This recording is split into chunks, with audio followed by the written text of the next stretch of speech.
آقا علیہ السلام نے فرمایا کہ اللہ تعالیٰ ارشاد فرماتا ہے کہ اے ابن آدم میری عبادت دے واسطے خود نو فارغ کر لے، میں تیرا سینہ غنا دے نال بھر دیاں گا کہ تو میری عبادت کر، میں تیرے دل دے وچ غربت نکال دیاں گا۔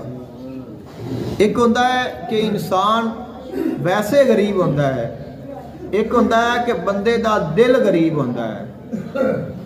جیڑا ویسے غریب ہوندہ ہے اگر اللہ تعالیٰ اس دے دل نو امیر کر دے وے، اس نو کدے نہیں لگتا کہ میں غریب ہاں۔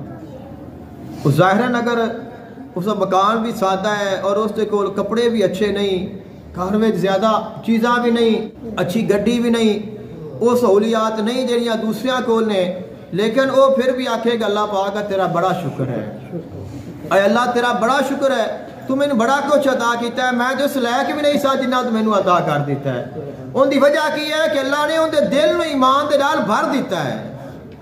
تو ایک ایسا ہے کہ دنیا دیا ساریاں نعمتاں ان دے کول نے، پھر بھی آندا ہے بھی یار پتہ نہیں عرش کدھر جاندی پئی ہے۔ تو دا مطلب یہ ہے کہ اس دے دل دے وچ وہ چیز نہیں آئی جیڑی اللہ نے اس عام بندے نو عطا کر دیتی ہے۔ تو خالق کائنات نے وعدہ فرمایا ہے کہ تو اپنے آپ کو میرے واسطے خالص کر دے، میں تیرے دل نو غنا دے نال بھر دیاں گا۔